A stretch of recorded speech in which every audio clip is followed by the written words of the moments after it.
Hello doctor நிகழ்ச்சியில் இன்னைக்கு world anti bacterial resistance வீக்கை வந்து நம்ம செலிப்ரேட் பண்ணிட்டு இருக்கோம். அதாவது இந்த தினங்களை அனுசரிச்சுட்டு இருக்கோம்னு சொல்லலாம். நவம்பர் 18 24 தேதி வரைக்கும் இந்த தினத்தை வந்து நம்ம கொண்டாடிட்டு இருக்கோம். இது குறித்து இன்னைக்கு வந்து டாக்டர் எம்வி பார்கவி அவர்கள் வந்திருக்காங்க. இவங்க வந்து சீனியர் கன்சல்டன்ட் இன்டர்னல் மெடிசன், அதாவது பொது மருத்துவத்தில் மேடம் வந்து சீனியர் கன்சல்டண்ட்டாக இருக்காங்க. நம்ம நிகழ்ச்சிக்கு அவங்கள வரவேற்றுட்டு நம்ம நிகழ்ச்சியை தொடரலாம். உங்களுக்கும் உங்களுடைய சந்தேகங்கள், உங்களுடைய கேள்விகள் இருந்தது அப்படின்னா மேடம்க்கு நீங்கள் கால் பண்ணி கேட்கலாம். நீங்கள் கால் பண்ண வேண்டிய நம்பர் 0442986038 மற்றொரு எண் 044295205554. எஸ் மேடம், வணக்கம். வணக்கம். எஸ் மேம், இன்னைக்கு இந்த ஒரு வாரம்னு சொல்லலாம், world anti bacterial resistance week நம்ம வந்து அனுசரிச்சுட்டு இருக்கோம். இது பற்றி உங்களுடைய வார்த்தைகள் ஆஸ் அ டாக்டரா?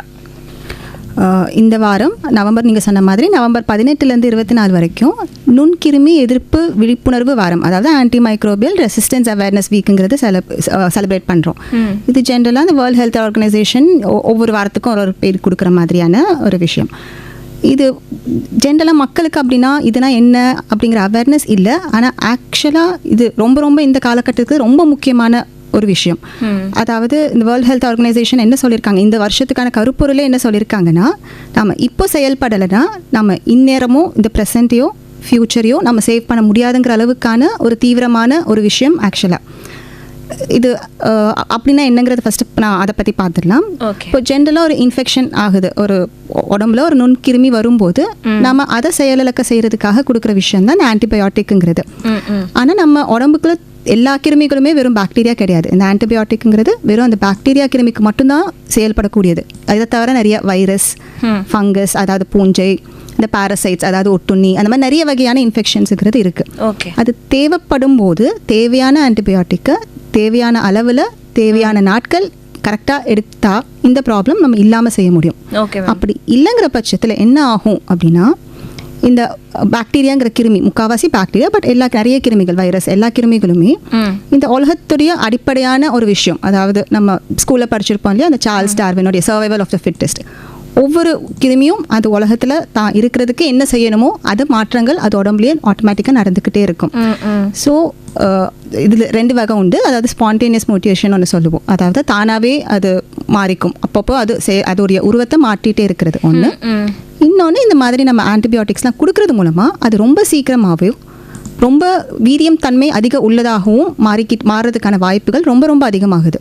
ஸோ இதோடைய ப்ராப்ளம் என்ன நம்மளுக்கு பார்த்தீங்கன்னா, இப்போ நார்மலாக கொடுக்கக்கூடிய ஒரு ஆன்டிபயோட்டிக் மருந்துக்கு கேட்காம போய் இன்ஃபெக்ஷன்ஸ் இப்போது ரொம்ப அதிகமான நெக்ஸ்ட் அடுத்தடுத்த ஜெனரேஷன் ஆன்டிபயோட்டிக்ஸ்னு சொல்லுவோம். ரொம்ப தீவிரமான ஆன்டிபயோட்டிக்ஸ் கொடுத்தா தான் இன்ஃபெக்ஷன் கேட்குங்கிற அளவுக்கான அந்த ரெசிஸ்டன்ஸ் ரொம்ப வைடாக அதிகமாகிடுச்சு.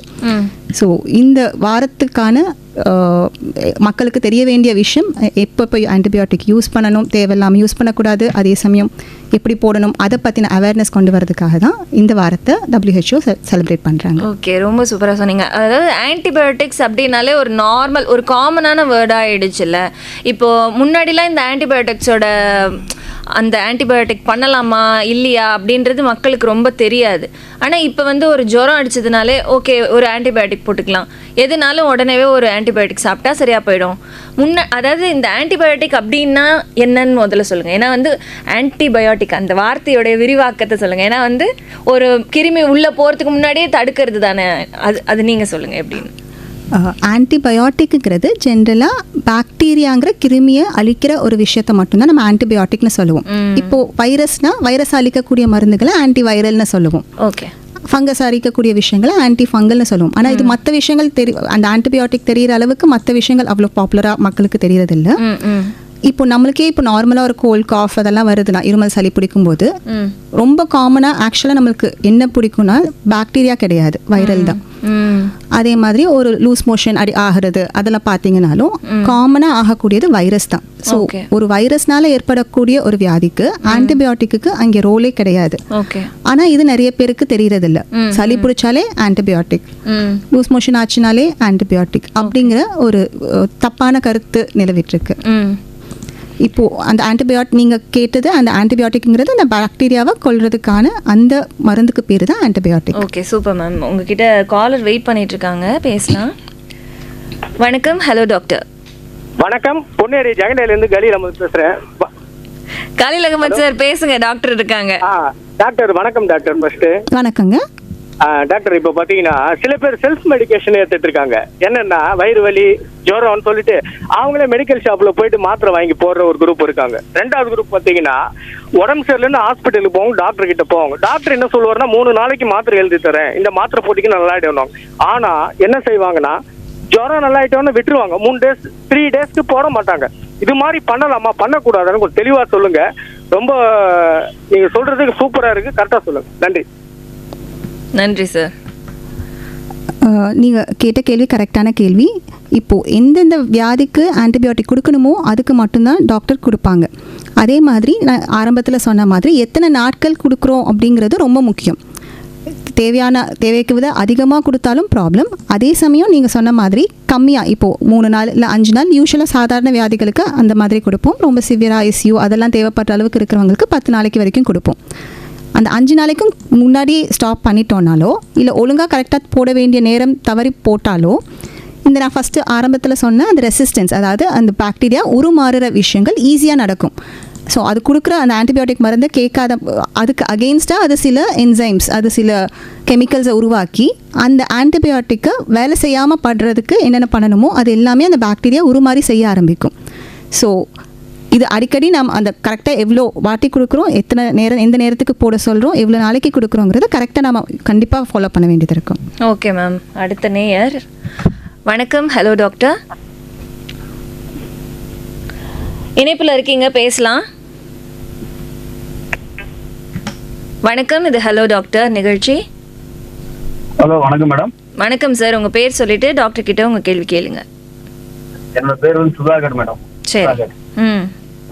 சென்னை குன்றத்தூர்ல பேசுறேன். சரி சார், கேளுங்க, டாக்டர் இருக்காங்க. ஆக்சுவலா என்னோட பையன் சின்ன குழந்தை வந்து 9 மாச குழந்தையில வந்துட்டு கையில லெஃப்ட் சைட்ல வந்து ஷோல்டர் மேல ஜாயிண்ட் வரும் இல்லைங்களா, அந்த இடத்துல வந்து ஆர்த்தடிக் சொல்லிட்டாங்க, இன்ஃபெக்ஷன் சொல்லிட்டாங்க. சரி. இப்போ 10 years பேக் நான் சொல்றேன். அப்போ வந்து அவன் வந்து 9 months ஓல்டு பேபி. சரி சார். நாங்க வந்து டாக்டர்லாம் கூட்டு போனோம். டெய்லி ஃபீவர் வந்து 105, 108 அந்த மாதிரி தான் டெய்லி அடிச்சிட்டு இருக்கும் ஃபீவர். அது கண்ட்ரோல் பண்ண முடியாது. சரி, அதுக்கப்புறம் என்ன பண்ணாங்க, ஏன் அந்த இடத்துல வந்து இன்ஃபெக்ஷன் ஆச்சு, ஸ்வெல்லிங் இருந்தது, அதாவது வீக்கா இருந்தது. அதை கண்டுபிடிக்க எம்ஆர்ஐ டெஸ்ட் எல்லாம் எடுத்து பார்த்துட்டு என்ன கண்டுபிடிச்சாங்கன்னா ஆர்த்தடிக் இருக்கு, இன்ஃபெக்ஷன் ஆயிடுச்சு சொல்லிட்டாங்க. மேல் போறோம் ஏதோ சொன்னாங்க, அந்த மூட்டு அழைச்சின்னு சொன்னாங்க தமிழ்ல. அதுக்கு உண்டா கிட்டத்தட்ட ஒரு 1.5 மாசம் வந்துட்டு ஆன்டிபயோட்டிக் கொடுத்தாங்க மேடம். அப்பவும் வந்து அந்த பிரச்சனை சால்வ் ஆகல. அந்த ஒரு ஆக்சுவலா பிரைவேட் ஹாஸ்பிட்டல்ல, அந்த பேரை நான் சொல்ல விரும்பல. அதுக்கப்புறம் நானே அங்க வந்து டிஸ்சார்ஜ் பண்ணிட்டு திரும்ப இன்னொரு ஹாஸ்பிட்டலுக்கு கூட்டு போனேன், சைல்டு ஸ்பெஷல் கேர். அங்க கூட்டு போனோம். அவங்க என்ன சொன்னாங்க, சரியா நீங்க ஆப்ரேட் பண்ணல, அவங்க வந்து கேர் பண்ணிக்கல சொல்லிட்டாங்க. திரும்ப இன்னொரு முறை ஆப்ரேட் பண்ணோம். அப்போ வந்து அவனுக்கு 10 மாசம் 1 மாசம் இதுல டிலே ஆயிடுச்சு. திரும்ப வந்து அந்த ஒரு ஆப்ரேஷன் பண்ணதுக்கு அப்புறம் இப்ப அந்த பீஸா அந்த இடத்துல அந்த பால் மாதிரி இருக்கு பாத்தீங்களா ஷோல்டர்ல, அதை எடுத்துட்டாங்க. அப்புறம் டாக்டர் என்ன சொன்னாங்க, ஆர்டிபிசியலா எதுவும் பண்ண முடியாது, ஒரு கை வந்து லெஃப்ட் கை வந்து உங்களுக்கு வந்து ரைட்டுக்கு அதுக்கு டிஃபரன்ஸ் இருக்கும் வளர அப்படின்னு சொல்லிட்டாங்க. நாங்க அதுக்கப்புறம் வந்து 1 மாசம் அங்கேயே திரும்ப 1 மாசம் இருந்து அந்த ஆன்டிபயோட்டிக் எல்லாம் போட்டு திரும்ப வந்து கியூர் பண்ணிட்டு வீட்டுக்கு வந்துட்டோம். அந்த ஆக்சுவலா இப்ப வந்து குழந்தைக்கு வந்து 10 வயசு ஆகுது. கை அந்த கால அந்த கை வந்து ஓரளவுக்கு வந்து இப்போதைக்கு ஈக்குவலா தான் இருக்கு. பட் ஆனா நாங்க எக்ஸ்ரே எடுத்து பார்க்கும்போது அந்த பால் ஜாயிண்ட் மாதிரி இல்லாம ஒரு irregular ஷேப் மாதிரி இருக்கு. அதனால எதுவும் இஷ்யூ இல்லைன்னு சொல்லிட்டார் டாக்டர். இப்போ அந்த ஆன்டிபயோட்டிக் போடுறதுனால அடிக்கடி இந்த வயிற்றுல ஒரு பூச்சி வரும் இல்லைங்க மேடம், மோஷன் போறப்ப அடிக்கடி அந்த தொந்தரவு அவனுக்கு இருந்துட்டே இருக்கு. இதனால இருக்குமோ எனக்கு ஒரு டவுட் மேடம். Okay sir. ஒரு பக்கம் வந்து நம்ம அந்த ஆன்டிபயோட்டிக்ங்கிறது எத்தனை நாள் போடுவோங்கிறது போன வாட்டியில் டிஸ்கஸ் பண்ணியிருந்தோம். அதே மாதிரி சில விஷயங்களுக்கு வந்து சில வகையான இன்ஃபெக்ஷன்ஸ்க்கு ரொம்ப நாள் தேவைப்படும். அதில் முக்கியமான ஒரு விஷயம் அந்த எலும்பு இன்ஃபெக்ஷன். அவ்வளவு சீக்கிரமாக நம்ம கொடுக்குற அந்த ஆன்டிபயோட்டிக்குங்கிறது அந்த எலும்பில் போய் சேர்ந்து அதில் இருக்கிற கிருமிகளை அழிக்கிறதுக்கு நம்மளுக்கு ரொம்ப நாட்கள் தேவைப்படும். நீங்கள் சொன்ன மாதிரி யூஸ்வலாக 1 மாதத்துலேருந்து 1.5 மாதம் வரைக்குமே இந்த எலும்பு இன்ஃபெக்ஷனுக்கு. அதே மாதிரி இப்போ ஒவ்வொரு உறுப்புக்கும் மாறும். இப்போ மூளை சம்மந்தப்பட்ட இன்ஃபெக்ஷனுக்கும் குறைஞ்சபட்சம் ஒரு வாரத்துலேருந்து 2 வாரம் வரைக்குமாவது ட்ரீட்மெண்ட் கொடுக்கணும். அந்த எலும்புல இன்ஃபெக்ஷன் ஆகும்போது யூஷுவலாகவே நீங்கள் ஃபஸ்ட்டு சொன்ன மாதிரி அந்த 1.5 மாதத்து வரைக்கும் சம்டைம்ஸ் ஈவன் 2 மாதம் 4 மாதம்லாம் கூட ஆன்டிபயோட்டிக் தேவைப்படுற அளவுக்கு இன்ஃபெக்ஷனுடைய வீரியம் அதிகமாக இருந்தாலும் அந்த எலும்பு சம்மந்தப்பட்ட வியாதிக்கான ஆன்டிபயோட்டிக்குடைய கோர்ஸ் கண்டிப்பாக ஜாஸ்தியாகும். ஒன்று. இன்னொன்று, அந்த ஆன்டிபயோட்டிக் கொடுத்ததுனால இப்போ இருக்கிற நீங்கள் சொல்கிற இன்ஃபெக்ஷனுங்கிறது வாய்ப்புகள், அந்த வேர்ம்ஸ்ங்கிறது வரதுக்கான வாய்ப்புகள் கிடையாது. இது வந்து நம்ம சாப்பிட்ற உணவு பழக்கத்துலையோ இல்லை கை மண் அந்த மற்ற இடத்துலேருந்து வர அந்த இன்ஃபெக்ஷன் தான் உங்களுக்கு அந்த பூச்சிங்கிறது உருவாகுமே தவிர ஏற்கனவே கொடுத்த அந்த ஆன்டிபயோட்டிக்கோடைய எஃபெக்டில் இந்த மாதிரியான விஷயங்கள் வராது.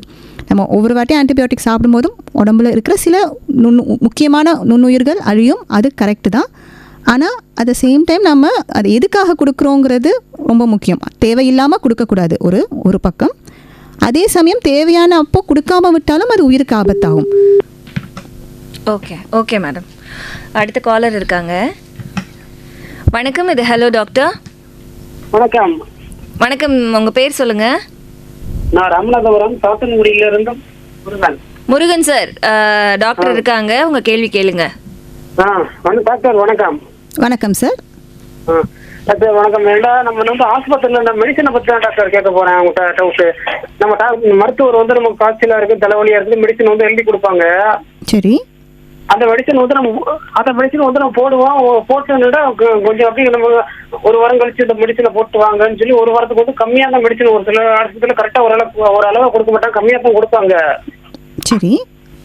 அது ஆஸ்பத்திரி நம்ம மெடிக்கல் ஷாப்ல வந்து அந்த டாக்டர் எழுதி கொடுத்த சிட்டையை வந்து நம்ம கொடுத்து வாங்கினோம்னா அந்த நம்ம ஆஸ்பத்திரியில் கொடுத்தது மெடிக்கல் ஷாப்ல வாங்கினது கொஞ்சம் ஒரே மாதிரி தான் இருக்கு. ஆனால் கொஞ்சம் டோசேஜ் வந்து ரொம்ப கூடையா இருக்குமா அப்படின்னு கொஞ்சம் பயமா இருக்கு. அந்த மாதிரி கூட இருக்குமா டாக்டர்? இல்லை ஒரு அளவாத்தே இருக்குமா? கிடையாது சார்.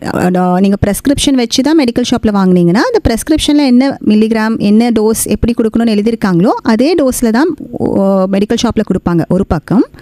ஆனால் நம்ம ஒரு வாட்டி நீங்கள் ஃபஸ்ட் டைம் டாக்டர் கிட்ட போய் என்னென்ன தொந்தரவுகள்லாம் சொல்கிறீங்க அது உங்கள் ஃபுல்லாக பார்த்து கேட்டு உங்களுக்கு டெஸ்ட் பண்ணி பார்த்து எழுதி கொடுக்குற மருந்து நம்ம அந்த வாட்டிக்கு மட்டும்தான் யூஸ் பண்ணணுமே தவிர திருப்பியும் அதே மாதிரி தொந்தரவுகள் இருக்குங்கிறதுனால நம்ம திரும்ப பழைய ப்ரெஸ்கிரிப்ஷன் யூஸ் பண்ணுறதுங்கிறது ரொம்ப தவறான பழக்கம். ஏன்னா அந்த ஒவ்வொரு வாட்டியும் நம்ம எக்ஸாமின் பண்ணி பார்த்து அது என்ன கிருமி என்ன வியாதிக்காக எழுதியிருக்காங்கங்கிறத வச்சு தான் அது மாறும். பழைய யூஸ் பண்ணும்போது நம்மளுக்கு தேவையில்லாமல் நான் இப்போ சொல்கிற அந்த ஆன்டிபயோட்டிக்ஸ் எல்லாமே தேவையில்லாமல் திரும்ப ரிப்பீட் ஆகிறதுக்கான வாய்ப்புகள் உண்டு. அதனால் ஒவ்வொரு வாட்டியும் தொந்தரவு இருந்ததுன்னா டாக்டரை பார்த்து ப்ரெஸ்கிரிப்ஷன் வாங்கி அதுக்கு யூஸ் பண்ணிக்கிறது தான் சரியான முறையாகும். டாக்டர் அதே மாதிரி இன்னொரு டாக்டர் சிறப்பு வந்து எனக்கு சளி பிடிச்சிருக்கு, டானிக்கை வந்து நம்ம மருத்துவர்கிட்ட வந்து வாங்குறான். அது டானிக்கை வந்து கொடுக்காம இருந்துட்டாங்களே நம்ம வீட்டில் மாற்ற மெடிசன் மட்டும் கொடுப்பாங்க. அந்த மெடிசன் மட்டும் போட்டாலும் சரியா இருந்து. ஆனால் டாக்டர் சொல்றத வந்து கேட்கறது இல்லை யாரும். மெடிசன் மட்டும் கொடுத்துருக்காங்க, நம்ம சளி டானிக்கே போய் மெடிக்கல் ஷாப்ல இந்த மாதிரி வாங்கி கொடுக்குறாங்களே, அப்படி இந்த மாதிரி டானிக் என்ன கொடுங்கன்னு மெடிக்கல் ஷாப்ல போய் வாங்குறாங்க. அப்புறம் இது டாக்டருடைய பிரிஸ்கிரிப்ஷன் எல்லாமே கொடுத்துட்றாங்க. அப்படி டானிக் இந்த மாதிரி குடிக்கிறவங்களுக்கு என்ன ஆலோசனை கொடுக்குதுன்னு சொல்லுங்க டாக்டர், கேட்டுக்கிறேன். ஜென்ரலாக தேவைப்படாது. ஏன்னா உங்களை பார்த்து டாக்டர் உங்களுக்கு என்னென்ன தேவைப்படுங்கிறத தான் ப்ரெஸ்கிரிப்ஷனில் எழுதியிருப்பாங்க.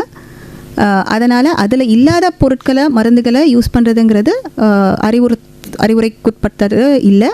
அதனால் அவாய்ட் பண்ணிக்கிறது தான் நல்லது கண்டிப்பாக. அதாவது ப்ரிஸ்கிரிப்ஷன் தாண்டி நம்மளா நேரடியாக போய் வாங்கிக்கிறாங்களே டாக்டர், அந்த மாதிரி வாங்கலாமா? அதுக்கு நீங்கள் என்ன சொல்கிறீங்க? ஏன்னா என்னுடைய கேள்வியும் அதுவாக தான் இருந்தது. இப்போ டாக்டரோட ப்ரிஸ்கிரிப்ஷன் இல்லாமலே ஃபார்மசி போய் ஆன்டிபயோட்டிக் வாங்கி சாப்பிட்றது எந்த அளவுக்கு அட்வைசபிள் இல்லை? அது கூடவே கூடாதா? ஆன்டிபயோட்டிக் கண்டிப்பாக கூடாது. ஓகே. ஒரு சின்ன தலைவலி ஜுரம் 1 நாள் 2 நாள் இருக்குங்கிற பட்சத்தில் வெறும் ஒரு பேரஸ்டமால் மருந்து அளவுக்கு கொடுத்துக்கிறது நல்லது. ஆனால் அதுவுமே அந்த 2 நாளைக்கு மேலே ஜுரம் போச்சுனாலோ அல்லது இந்த வெறும் ஜுரம் இல்லாமல் கூட ஏதாவது நம்ம வார்னிங் சைன்ஸ்னு சொல்லுவோம், ரொம்ப சிவியரான தலைவலியோ அந்த மாதிரி எது இருந்தாலும் அந்த ஜுரம் தவிர வேற ஏதாவது ப்ராப்ளம் இருந்தாலுமே ஈவன் அந்த ஜுரம் மாத்திரையுமே டாக்டரை போய் பார்த்து மருந்து வாங்கிக்கிறது தான் பெட்டர். Okay ma'am. அடுத்த காலர் இருக்காங்க. வணக்கம். Hello doctor. வணக்கம் சகோதரி, மருத்துவரிடம் பேசணும். உங்க பேர் சொல்லுங்க சார். வேலூர்ல இருந்து சாமிநாதன். கேளுங்க சார் டாக்டர் கிட்ட கேள்வி. வணக்கம்மா.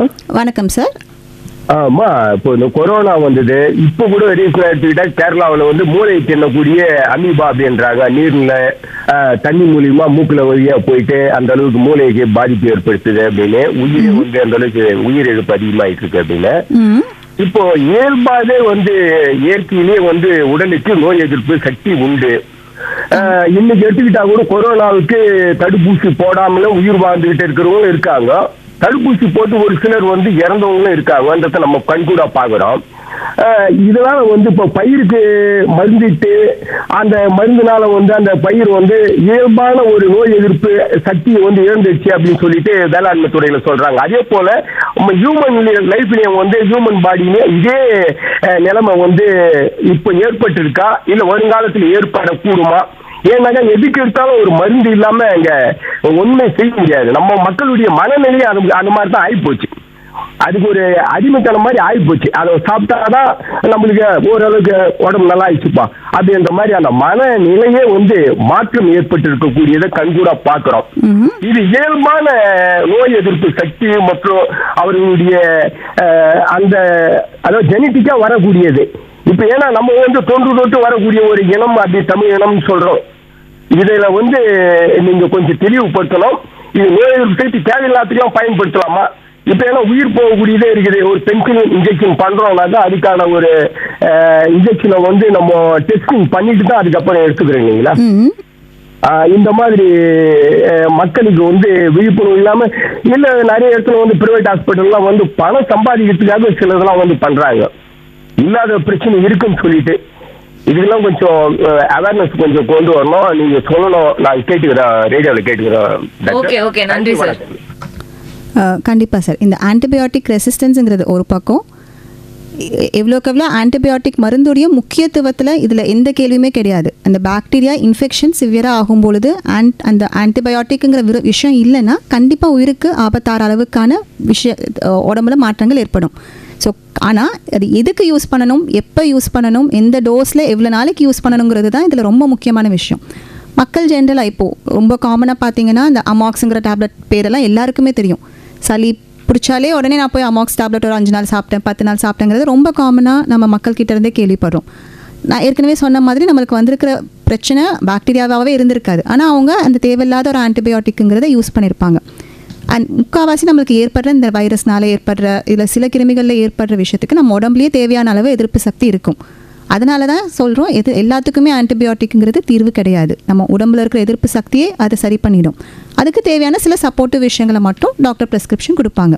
தேவையில்லாமல் அந்த ஆன்டிபயோட்டிக்கு எப்போ தேவையோ அந்த தேவையான நேரத்தில் போடலைனாலும் ப்ராப்ளம் ஆகும். அதே சமயம் தேவையில்லாமல் போட்டாலும் லாங் டேர்மில் கண்டிப்பாக பிரச்சனைங்கிறது ஆகும். ஓகே மேம், அடுத்த காலர் இணைப்பில் இருக்காங்க. Hello doctor. வணக்கம்மா. நான் ராமநாதபுரத்துலேருந்து அனுருதா பேசுகிறேம்மா. கேளுங்க சார், கேள்வி கேளுங்க. இல்லைம்மா, கோடை காலங்கள்லையாவது கொஞ்சம் பிரச்சனை இல்லாமல் நம்ம ஆரோக்கியமாக இருந்துடலாம். இந்த மழை காலங்களில் வந்துக்கிட்டு பிரச்சனை சமாளிக்கிறதா பெரும் பிரச்சனையாக இருக்குது. நோய் நொடி உடம்புல அண்டிக்கிட்டு படாத பாடுபாடு இருக்குது. 4 நாளாக வந்து உடல் நலம் சரியில்லாமல் காய்ச்சல் கடந்து டியூட்டிக்கே போகாமல் கிடந்தம்மா. இந்த கிளைமேட்டுகளில் வந்து எப்படி சமாளிக்கிறது கொஞ்சம் சொல்லி கொடுங்க, சொல்லுங்கம்மா. Correct sir. யூஸ்வலாக இந்த கிளைமேட் மாறும்போது என்ன ஆகும்னா அந்த வயபிளாக இல்லாத பாக்டீரியா வைரஸ் எல்லாமே அது திருப்பியும் அது வெளியில் வர ஆரம்பிக்கும். அதனால தான் இந்த டைமில் நம்மளுக்கு அந்த இன்ஃபெக்ஷன் ஏற்படுறதுக்கான வாய்ப்புகள் ரொம்ப ஜாஸ்தியாகுது.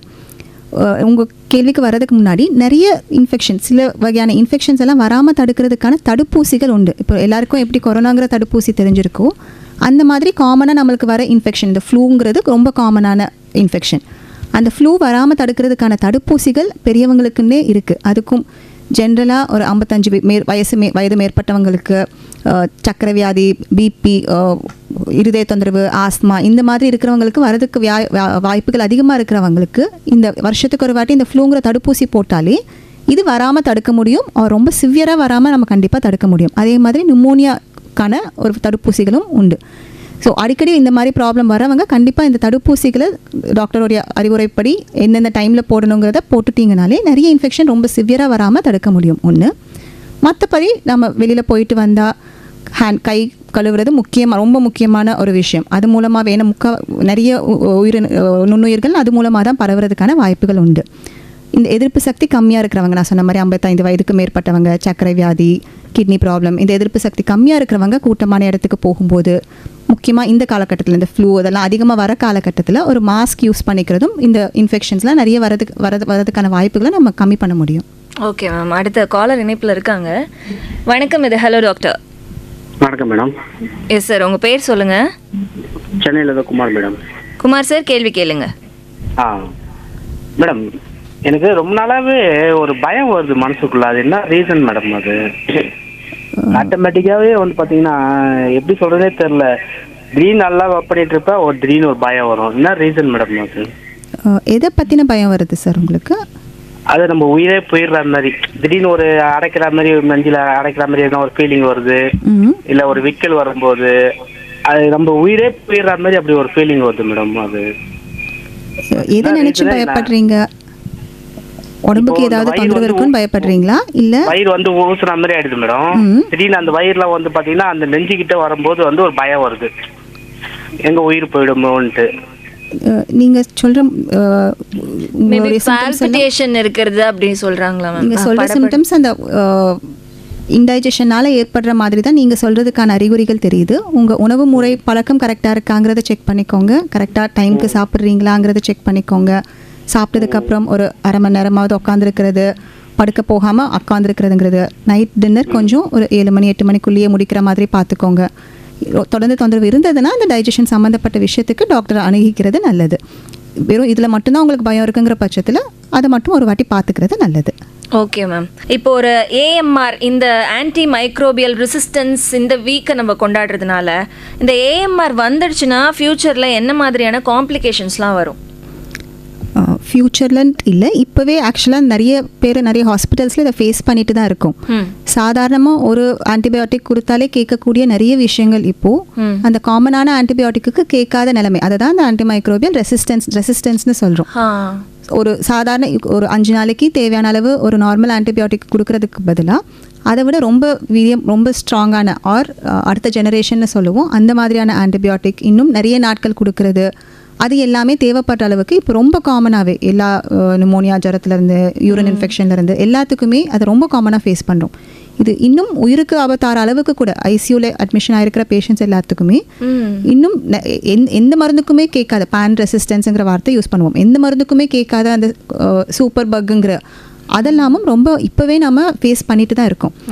இப்போது என்னென்னா நம்ம இப்போது இந்த காலகட்டத்தில் யூஸ் பண்ணுற ஆன்டிபயோட்டிக்கே நிறைய எப்போது கண்டுபிடிக்கப்பட்டதுன்னா 1960 to 1940 to 1960 அந்த ஆன்டிமைக்ரோபியல் ஆன்டிபயோட்டிக்கான கோல்டன் பீரியட்னு சொல்லுவோம். அதுக்கப்புறத்துலேருந்து ஒரு 1980ஸ்க்கு அப்புறமே நமக்கு கிடைக்கிற ஆன்டிபயோட்டிக் ரொம்ப ரொம்ப கம்மியாக தான் இருக்குது. ஆமாம், ஒரு புது ஆன்டிபயோட்டிக் நம்ம கண்டுபிடிக்கும் போதும் அந்த பாக்டீரியாங்கிறது அதை எதிர்க்கிற அளவு அது இன்னும் வீரியம் அதிகமாகிடுது. ஒரு ஆன்டிபயோட்டிக் கண்டுபிடிக்கிறாங்க, அதை யூஸ் பண்ணிகிட்ருக்கோம், கொஞ்ச நாள்லேயே அந்த ஆன்டிபயோட்டிக்கில் அது உயிர் இழக்காத அளவுக்கு அது இன்னும் ஸ்ட்ராங்காக மாறிட்டுருக்கு. அப்போ அடுத்த ஆன்டிபயோட்டிக்கு போகிறோம், அதுக்கும் ஈஸியாக அந்த மாதிரி அடிக்கடி இது உருமாறிட்டே இருக்கிறதுக்கான காரணங்கள் தான் இந்த ஆன்டிபயோட்டிக் ரெசிஸ்டன்ஸுங்கிறது. ஓகே, ஸோ கண்டிப்பாக உயிருக்கு ஆபத்தாகிற அளவுக்கான ப்ராப்ளம் இப்பவும் ஃபேஸ் பண்ணிகிட்ருக்கோம். இது நாம் இப்போவே சரி செய்யலைன்னா இன்னும் பின்னாடி வரக்கூடிய மக்களுக்கு ஆன்டிபயோட்டிக்குங்கிறது இல்லாமலே போகிறதுக்கான வாய்ப்புகள் உண்டு. ஏன்னா இந்த ஆன்டிபயோட்டிக்ஸ் வந்து இல்லாமல் இருந்தால் தான் நம்ம சமுதாயம் அடுத்த கட்டத்துக்கு போகுன்ற நிலைமை வந்துரும்னு சொல்கிறீங்களா? கிடையாது, அதுதான் சொல்ல வரேன். ஆன்டிபயோட்டிக்ங்கிறது உயிர் காக்கும் மருந்து, எதுக்கு தேவையோ அதுக்கு கண்டிப்பாக யூஸ் பண்ணி தான் ஆகணும். இதையும் இந்த ஆப்போசிட் திங்கையும் நிறைய ஃபேஸ் பண்ணுறோம். கொடுக்க வேண்டிய விஷயத்துக்கு கொடுக்கும்போது இல்லை இது சாப்பிட்டா நான் உடம்புல இருக்கிற நல்ல பாக்டீரியா கெட்டு போயிடும், தேவையில்லாமல் ஆன்டிபயோட்டிக் நான் போட மாட்டேன், அதுவும் தவறான கருத்து. எந்த விஷயத்துக்கு எந்த இன்ஃபெக்ஷனுக்கு வேணும்னு டாக்டர் உங்களுக்கு டெஸ்ட் பண்ணி பார்த்து அதுக்கான ஆன்டிபயோட்டிக் மட்டும்தான் எழுதுவாங்க. ஸோ எழுதுகிற டைமில் கண்டிப்பாக அதை யூஸ் பண்ணிக்கணும். தேவையில்லாமல் ஆன்டிபயோட்டிக் யூஸ் பண்ணுறது இதெல்லாம் தான் அவாய்ட் பண்ண வேண்டியது. அதுவும் டாக்டர் எத்தனை நாட்கள் கொடுக்குறாங்கன்னு அதையும் நம்ம கரெக்டாக ஃபாலோ பண்ணணும். இதை நான் வச்சுட்டு சேவ் பண்ணி வச்சுட்டு கொஞ்சம் நாள் கழிச்சு நான் போட்டுக்கிறேன் அப்படின்னு பண்ணக்கூடாது இல்லையா? கிடையாது, கண்டிப்பாக எவ்வளோ நாட்கள் போடணும், எந்த டைமுக்கு போடுறாங்கங்கிறது இது எல்லாமே முக்கியம் கண்டிப்பாக. ஓகே, இப்போ AMR வந்து ரெடியூஸ் பண்ண பேஷண்ட்ஸ் ஃபாலோ பண்ண வேண்டிய ஒரு 3 முக்கியமான ரூல்ஸ் என்னன்னு சொல்லுங்கள் மேம். ஃபஸ்ட்டு நீங்களாக கடையில் மெடிக்கலில் போய் ஆன்டிபயோட்டிக் கொடுங்க, அமாக்ஸ் கொடுங்க, அந்த மாதிரி கேட்டு வாங்குறத முதல்ல நிறுத்தணும் ஒன்று. ஓகே. இன்னொன்று, ஃபஸ்ட்டு ஒரு வாட்டி நம்ம டாக்டர் கிட்ட போய் வாங்கின ப்ரெஸ்கிரிப்ஷனே அடுத்தடுத்த வாட்டி நம்மளுக்கு உடம்புக்கு முடியாமல் போகும்போதும் அதே ப்ரெஸ்கிரிப்ஷனை காமிச்சு அதே மருந்துகளை சாப்பிட்றதுங்கிறதும் திருப்பியும் தேவையில்லாத இந்த ஆன்டிபயோட்டிக் யூசேஜுக்கு காரணமாகும். ஓகே. எந்த டைம்க்கு எப்படி அந்த ஆன்டிபயோட்டிக்கை எத்தனை நாட்கள் எடுக்க சொல்லியிருக்காங்கங்கிறதும் ரொம்ப ரொம்ப முக்கியம். இப்போது காலையில் ஒரு வாட்டி நைட் ஒரு வாட்டி எடுக்க சொன்னது இல்லை அது ஸ்ட்ராங்காக இருக்குது. அதே மாதிரி இந்த ஸ்ட்ராங்குங்கிற வார்த்தைக்கும் ஜென்ரலாக அர்த்தம் கிடையாது. ஏன்னா ஒரு ஆன்டிபயோட்டிக் கொடுக்குறோன்னா அது எந்த டோஸில் கொடுக்கணும், கரெக்டான டோஸில் மட்டும்தான் அது யூசேஜே இருக்குமே தவிர கம்மி டோஸில் யூஸ் பண்ணாலும் அதுக்கு உபயோகம் இருக்காது. அதற்கு மாறா அந்த ரெசிஸ்டன்ஸுங்கிறது கம்மியான டோஸில் கொடுக்கும்போது அது ஈஸியாக அந்த பாக்டீரியாங்கிறது அதை செயலிழக்கிற செய்கிற அந்த என்சைம்ஸ் அது ஈஸியாக அது அழிந்து போகாது. அதே சமயம் அந்த ஆன்டிபயோட்டிக்கை செயலிழக்கிற செய்கிற என்சைம்ஸ் அது ஈஸியாக உற்பத்தி பண்ணும். அப்போ இந்த மாதிரி கம்மி டோஸில் போட்டாலோ இல்லை கரெக்டாக போட வேண்டிய டைமில் போடாமல் விட்டாலோ 2 வேளைக்கு கொடுக்குறது 1 வேளை போடுறது ஆர் நிறைய பேர் மறந்துடுவாங்க, எனக்கு எப்போ ஞாபகம் வருதோ அப்போ மட்டும் போட்டுப்பேன்னு சொல்லுவாங்க. அந்த மாதிரி பண்ணுறதெல்லாம் இன்னுமே அந்த ஈஸியாக அந்த பாக்டீரியா வந்து அந்த ரெசிஸ்டன்ஸுங்கிறத ஈஸியாக உருவாக்கும். ஸோ கண்டிப்பாக எத்தனை நாட்கள் எந்த டோஸில் எவ்வளோ எந்தெந்த டைமில் போட சொல்லி டாக்டர் கொடுக்குறாங்களோ அதை கரெக்டாக ஃபாலோ பண்ண வேண்டியதுங்கிறது ரொம்ப முக்கியமான விஷயம். இந்த விஷயம் ஆன்டிமைக்ரோபியல் ரெசிஸ்டன்ஸுக்கும் இதுக்கும் சம்மந்தம் இல்லைனாலும் கண்டிப்பாக ரொம்ப முக்கியமான விஷயம் இந்த இன்ஃபெக்ஷனை வராமல் தடுக்கிறதுக்கான வழிமுறைகள்.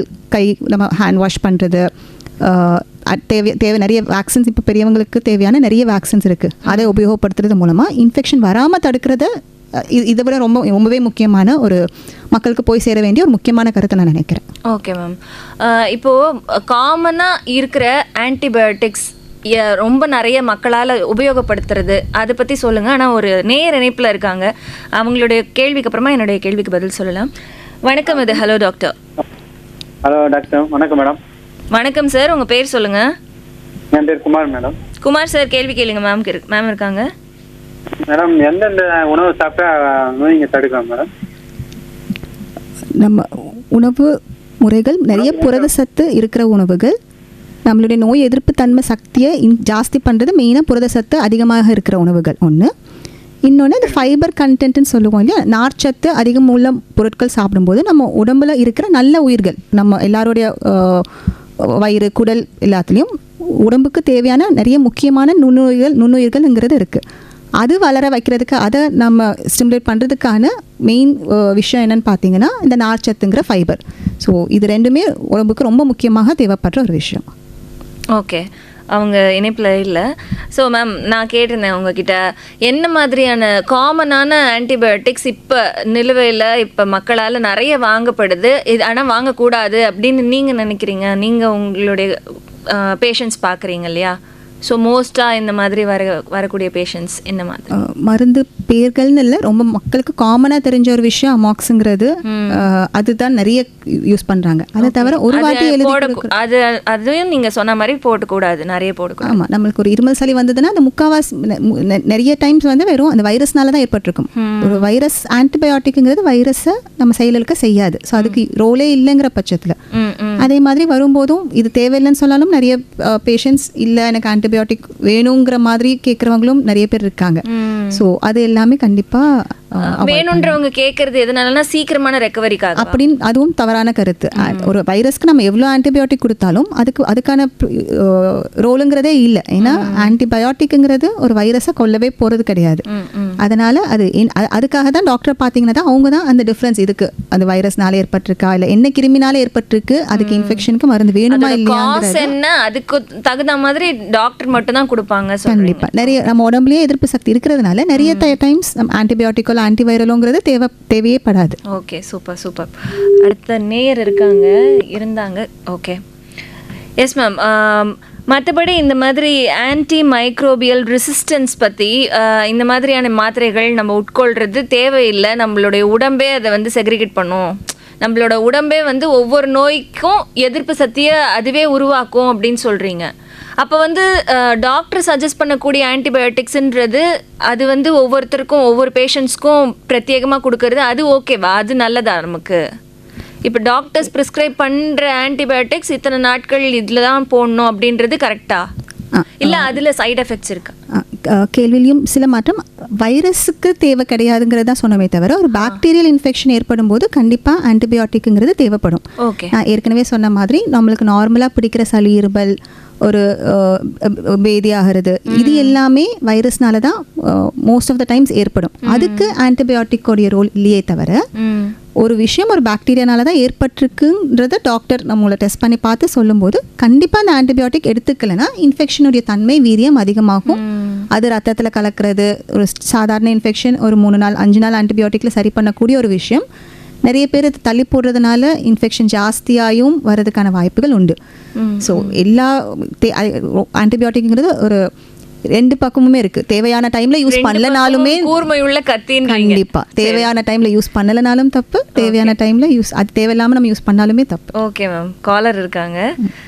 வணக்கம், இது ஹலோ டாக்டர். வணக்கம் மேடம், நான் விஸ்வநாதம் குடியாத்தம். சொல்லுங்க சார், கேளுங்க, மேம் இருக்காங்க. Good evening madam.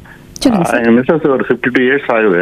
ஏற்கனவே இந்த சளி ஃபார்ம் ஆகி ஏற்கனவே ஒரு வாரம் 10 நாளைக்கு தொடர்ந்து இருந்தே இருக்கு. அவங்க ஸ்டீமிங் பண்றாங்க, அதுக்கப்புறம் ஏதோ பெயின் பாம் தேய்ச்சிக்கிறாங்க, கஷாயம் குடிக்கிறாங்க. பட் அது எல்லாம் சட்டப்பட அதை ஒன்றும் பொருட்படுத்தவே இல்லை. தொடர்ந்து அந்த சளி உருவாகிட்டே இருக்குது. அவங்களுக்கு என்ன காரணம் மேடம் தெரிஞ்சுக்கலாமா? அடிக்கடி வருதுங்களா சளி, இல்ல ஒரு வாட்டி வந்தது இப்ப 10 நாளா இருக்குங்களா? இல்ல, இப்ப இன்னைக்கு ஃபர்ஸ்ட் டைம் 10 நாளா இருக்கு. அதிகமா வரதில்ல அவங்களுக்கு. Working as teacher. தொடர்ந்து போயிட்டு இருக்காங்க ஸ்கூலுக்கு. பட் நார்மல் ஃபுட் தான் எடுத்துக்கிறாங்க, நல்லா ஹெல்த்தி ஃபுட் தான் இருக்கிறது. நாங்க வந்து மார்னிங் ஏபிசி ஜூஸ் சாப்பிடுவோம், ஈவன் நெல்லிக்காய் ஜூஸ் சாப்பிடுவோம். இது எல்லாமே இருக்கு. உடனே அவங்க ஃபீல் பண்றாங்க இந்த ஜூஸ் எல்லாம் குடிச்சிருந்தாதான் எனக்கு ஈரமாயிடுச்சு, கோல்டு வந்துடுச்சு அப்படின்றாங்க. பட் முழுக்க முழுக்க நான் அந்த மாதிரி கொஞ்சம் பார்த்து தான் செய்வேன். ஆனா இது மாதிரி சொல்றாங்க. சரி, நான் அதை விட்டுட்டேன். பட் நான் மட்டும் சாப்பிட்டு இருக்கேன். பட் இருந்தாலும் அவங்களுக்கு இந்த சளி மட்டும் குறையவே மாட்டேது மேடம். நைட்ல கம்ப்ளீட்டா பிளாக் ஆகி தூங்கவே முடியல, வாயில் தான் மூச்சு விடுறாங்க. நான் பக்கத்துல பார்க்கும்போது ரொம்ப வருத்தமா இருக்கு எனக்கு. அதை எப்படி சரி பண்ணுறதுன்னு தெரியல. ஓகே சார், நீங்க டாக்டர் பார்த்துட்டீங்களா? டாக்டர் பார்த்தேன் மேடம். அவர் சொன்னார் ஒரு 3 நாளைக்கு ஆன்டிபயோட்டிக் கொடுத்தாரு, ஒரு காஃப் சிரப் கொடுத்தாரு, அப்புறம் ஒரு விட்டமின் டேப்லெட் கொடுத்துருக்காரு, இன்னொரு ஆங்கிலோ கோல்டு என்எஃப்னு ஒரு மாத்திரை ஒன்று கொடுத்தாரு, அப்புறம் பேராசிட்டமால் மிக்ஸ் பண்ண ஒரு மாத்திரை ஒன்று கொடுத்துருக்காரு. இதுதான் சாப்பிட்றாங்க. பட் இருந்துமே அந்த சளி குறையல. ஒரு 50% குறைஞ்சிருக்குன்னு வச்சுங்களேன். பட் இன்னும் இருந்தா இருக்குது. ஓகே, நீங்க சொல்ற தொந்தரவு வச்சு பார்க்கும்போது உங்களுக்கு சைனஸ் இருக்கிறதுக்கான வாய்ப்புகள் உண்டு. ஸோ அது சம்மந்தப்பட்ட டாக்டரையும் பார்த்துக்கிறது நல்லது. அது அடைப்பு இருந்ததுன்னா, சைனஸ்குள்ளே அடைப்பு இருந்ததுன்னா நம்ம ஆன்டிபயோட்டிக் கொடுத்தாலுமே அந்த உள்ளே இருக்கிற இன்ஃபெக்ஷன் இருந்துகிட்டே இருக்கிறதுக்கான சான்சஸ் உண்டு ஒரு பக்கம். இன்னொன்று இப்போ வர இந்த ஃப்ளூ, இப்போ வர இன்ஃபெக்ஷன்லையும் இந்த இன்ஃபெக்ஷன் சரியானதுக்கு அப்புறமும் ஒரு வாரத்திலிருந்து 2 வாரம், சில பேருக்கு ஈவன் 1 மாதம் வரைக்கும் கூட அந்த இருமலுங்கிறத இருக்கிறத பார்க்குறோம். அது போஸ்ட் இன்ஃப்ளமேஷன் சேஞ்சஸ்ன்னு சொல்லுவோம். அதனாலையும் கொஞ்சம் நிறைய பேருக்கு இப்போ வர இந்த ஃப்ளூக்கு அப்புறம் அந்த மாதிரியான ஒரு இருமல், சளி கொஞ்சம் சரியாகிறதுக்கான டைம் எடுக்கிற விஷயங்கள் இருக்கு. ஒரு வாட்டி அந்த சைனஸ் தொந்தரவும் இருக்காங்கிறத செக் பண்ணி பார்த்துறது பிளட் டெஸ்ட்ல பண்ணி பார்த்து தெரிஞ்சு போய்டும் சைனஸ் என்ன கண்டிஷன் இருக்குன்னு தெரிஞ்சு அப்படின்னு சொல்றீங்க. இல்ல சார், காது மூக்கு தொண்டை நிபுணருக்கு பார்த்துக்கிறது நல்லது. இஎன்டி டாக்டர் பார்த்துக்கிறது நல்லது. Thank you madam. நன்றி சார். அடுத்த காலர் மேம். வணக்கம். வணக்கம் மேம், நான் வேலூர் மாவட்டம் காட்பாடி பகுதியில் இருந்து சந்திரசேகர் பேசுறேன் மேம். சந்திரசேகர், கேள்வி கேளுங்க. கண்டிப்பா டாக்டர், எனக்கு 2 கேள்விகள் இருக்கு.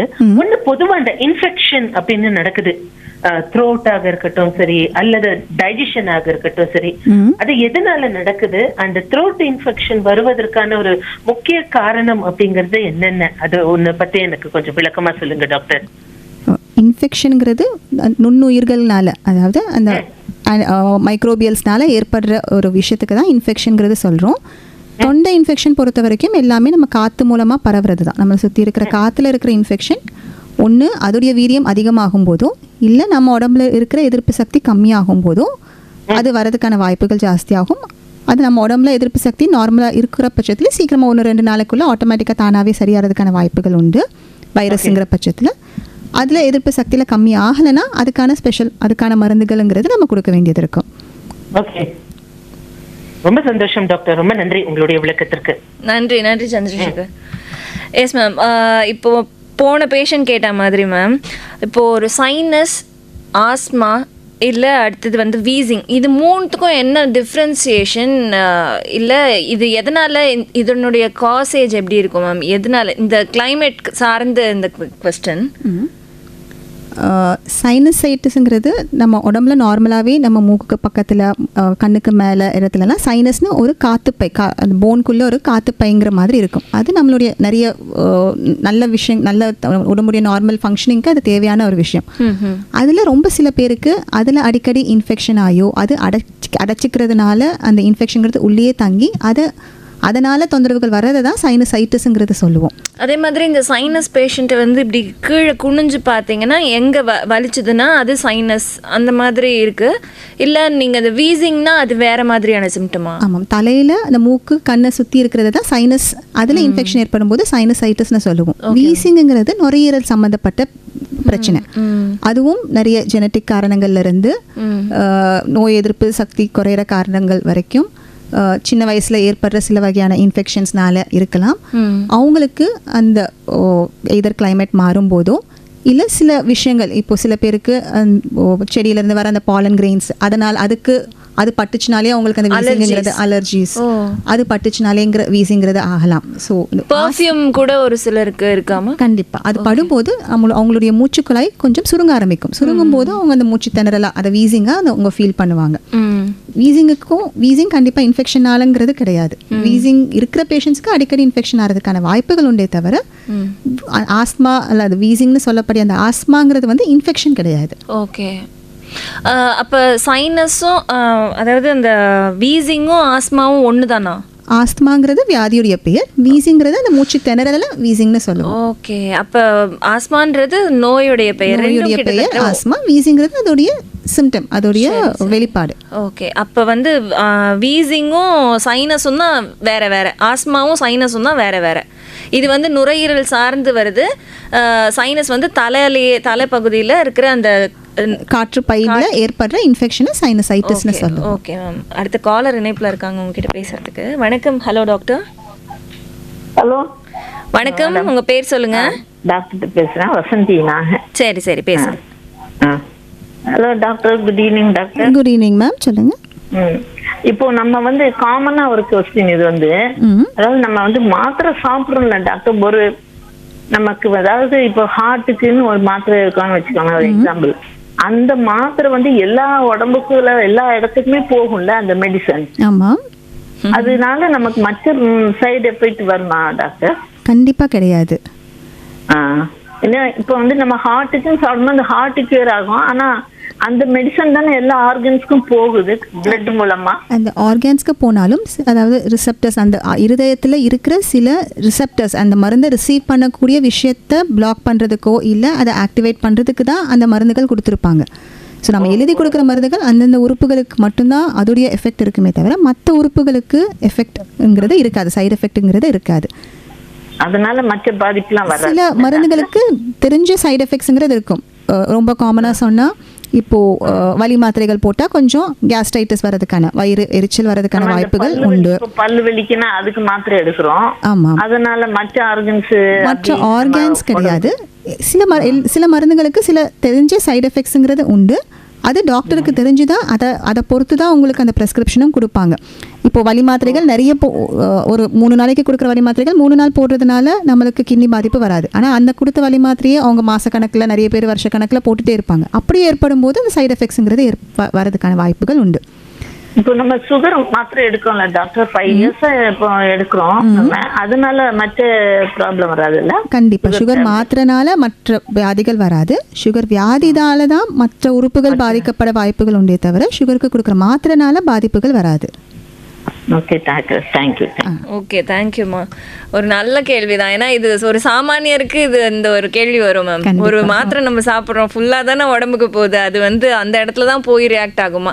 நீங்கள் முன்னாடியே சொன்னீங்க இதுக்கான எங்கே வந்து அந்த அந்த தீர்வு எங்கே வேணுமோ அங்கே தான் இது போய் ரியாக்ட் ஆகும் சொன்னீங்க. ஆனால் ஒரு ஃப்ரீக்வெண்ட்டாக நம்ம அதையே சாப்பிட்டுட்டே இருந்தோம்னா இந்த மாதிரி லிவர் ஃபெயிலியர் ஆகிடும், கிட்னி ஃபெயிலியர் ஆகிடும், இந்த மாதிரிலாம் சொல்கிறத நம்ம கேட்டிருக்கோம், மெயினாக இந்த ஆன்டிபயோட்டிக்ஸ்க்கு. ஸோ இது குறித்து அடுத்த காலர் இருக்காங்க.